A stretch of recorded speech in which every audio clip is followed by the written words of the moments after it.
ಅದೇ ಇವತ್ತೆಲ್ಲರೂ ಮೆಚ್ಕೊಳ್ಳುವಂಥ ಕೆಲಸ ಮಾಡಿದ್ಯಾ ಕಣಪ್ಪ. ಈ ಮನೆ ಮೊಮ್ಮಗಾಗಿ, ಲಕ್ಷ್ಮಿಗೆ ಗಂಡ ಆಗಿ, ಒಂದು ಹೆಣ್ಣಿನ ಮಾನ ಗೌರವ ಎರಡನ್ನೂ ಕಾಪಾಡಿದ್ಯಾ. ಶಭಾಷ್ ಮೊಮ್ಮಗನೇ, ಶಭಾಷ್.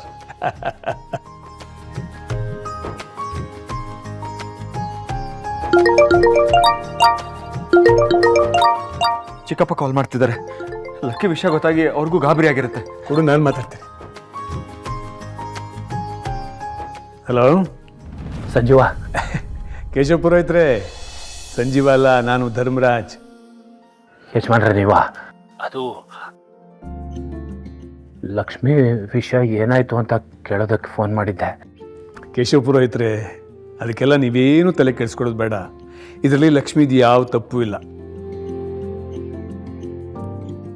ಒಂದು ಸಣ್ಣ ಕನ್ಫ್ಯೂಷನಿಂದ ಈ ಸಮಸ್ಯೆ ಆಗಿದೆ ಅಷ್ಟೇ. ಈ ಸಮಸ್ಯೆನ ನನ್ನ ಮೊಮ್ಮಗ ಆದಿ ಮುಂದೆ ನಿಂತು ಹೋರಾಡಿ ಬಗೆಹರಿಸಿದ್ದಾನೆ. ಈಗ ಲಕ್ಷ್ಮಿ ವಿಡಿಯೋ ಡಿಲೀಟ್ ಆಗಿದೆಯಂತೆ, ತಪ್ಪು ಮಾಡಿರೋರು ಕ್ಷಮೆ ಕೇಳಿರೋ ವಿಡಿಯೋನೂ ಬಂದಿದೆಯಂತೆ. ಅದನ್ನು ನೋಡಿ ನೀವು. ಆಮೇಲೆ ಲಕ್ಷ್ಮಿ ಮಾಮೂಲಿಯಾಗಿ ನಾಳೆಯಿಂದ ಕಾಲೇಜಿಗೆ ಹೋಗ್ತಾಳೆ. ಈಗ ಸಮಾಧಾನ ಆಯಿತು ಯಜಮಾನ್ರೆ. ಈ ವಿಷಯ ಗೊತ್ತಾದಾಗಿಂದ ಏನಾಗುತ್ತೋ ಅಂತ ಭಯ ಆಗ್ತಾ ಇತ್ತು. ಈಗ ಮನ್ಸಿಗೆ ನೇರಾಳ ಆಯಿತು. ಅದು ಆ ದೇವರು ನನ್ನ ಮಗಳ ಕೈ ಬಿಡಲಿಲ್ಲ. ಪುರೋಹಿತ್ರೆ, ಈಗ ನಿಮ್ಮ ಮಗಳ ಕೈ ಹಿಡಿದಿರೋದು ನನ್ನ ಮೊಮ್ಮಗ. ದೇವ್ರ ಕೈ ಬಿಟ್ಟರು ನಮ್ಮ ಆದಿ ಅವ್ರ ಕೈ ಬಿಡಲ್ಲ.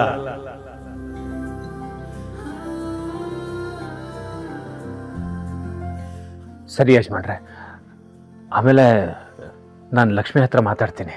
ಸರಿ ಪುರೋಹಿತ್ರೆ, ಆತಂಕ ಪಡ್ಕೋಬೇಡಿ, ಧೈರ್ಯವಾಗಿರಿ. ಹಾಂ, ಸರಿ ಯಜಮಾನ್ರೆ.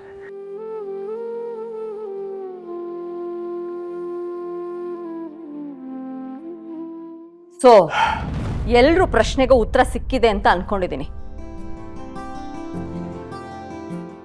ಇಲ್ಲ ಅಂದ್ರೆ ಕೇಳಿ, ಈ ಸಲ ಉತ್ತರನ ನಾನು ಕೊಡ್ತೀನಿ.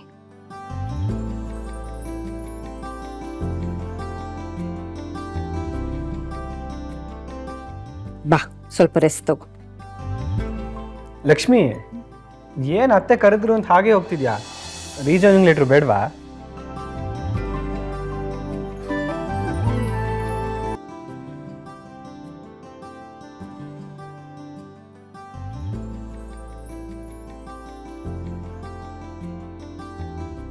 ಥ್ಯಾಂಕ್ಸ್.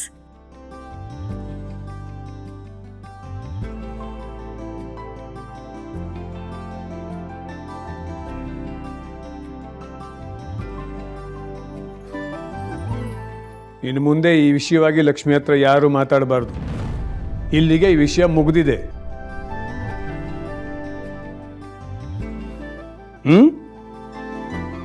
ಅದೇ ಇವತ್ತು ನೀನು ಲಕ್ಷ್ಮೀ ಪಾಲಿಗೆ ಮಾತ್ರ ಅಲ್ಲ, ನಮ್ಮೆಲ್ಲರ ಪಾಲಿಗೂ ಹೀರೋ ಆಗ್ಬಿಟ್ಟೆ ನೋಡ. ಈಗಲಾದ್ರೂ ಗೊತ್ತಾಯ್ತಾ ನಿಮಗೆಲ್ಲ? ನನ್ನ ಮೊಮ್ಮಗ ಒಂದು ಹೆಣ್ಣಿಗೆ ಅನ್ಯಾಯ ಆಗೋಕ್ಕೆ ಬಿಡಲ್ಲ, ಅನ್ಯಾಯ ಮಾಡಿದವ್ರನ್ನೂ ಸುಮ್ಮನೆ ಬಿಡಲ್ಲ ಅಂತ.